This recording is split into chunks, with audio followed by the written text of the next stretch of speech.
Annoba na corona ta zama ruwan dare. Corona gaskiya ce. Masu kariya ta sun tafka kuskure.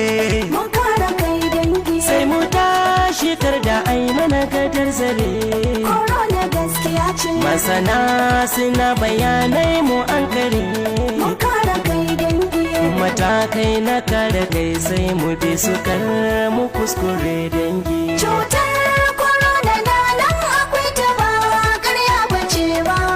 Mu bai hukumomi haɗin kai mu bi matakan kare kai dangi. Mu zan wanke hannuwan mu akai-akai. Corona gaskiya ce.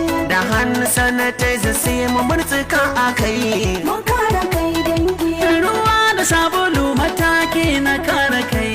Corona gaskiya ce. Fuskar mu bar yawan sa hannu akai. Mun kare kai dangi. Tare atishawa in za mu gwiwar hannu za mu sa dangi. Cutar corona na nan akwai ta ba ƙarya bace ba.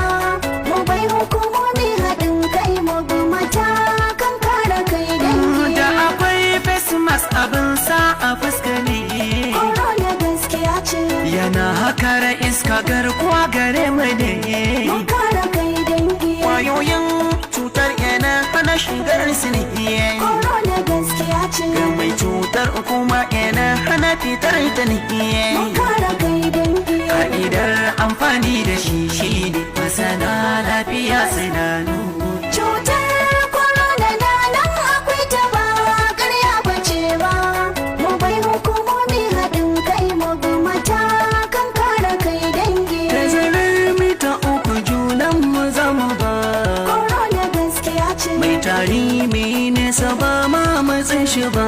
Mun kare kai dangi. Abin tara atishawa shara zuba. Corona gaskiya ce. Cunkoso koko dandazo bai kamata ba. Mun kare kai dangi. Kasar waje wanda ya dawo ya killace kansa sati 2 ya dace. Cutar corona na nan akwai ta ba ƙarya bace ba.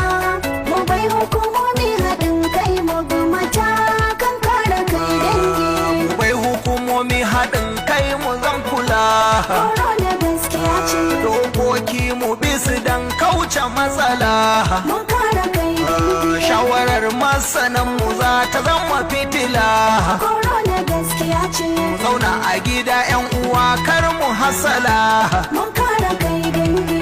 Domin kariyar mu al'umma mu bi doka hakan ga yada. Mu bi doka kan ga yada ce. Mu bai hukumomi haɗin kai mu bi matakan kare kai dangi. Mu bi shawarar masana don kare kanmu a ko'ina. Gwamnati ke kuma ki taimaka don sauƙaƙawa ga tallaka. Attajirai birni da ƙauye ku tashi kuma ku taimaka. Domin in wani yana da shi abinci gida wani bai da shi. Biya don isar da shi don tallafin yake ga masu shi. Domin kar ayi kwana da shi. Ya al'umma mu dubi rabbana mu tuba laifuka mana da su. Ya rabbana aghfir lana zunubana warham lana tawaffana musliman wa alhiqina bisalihin.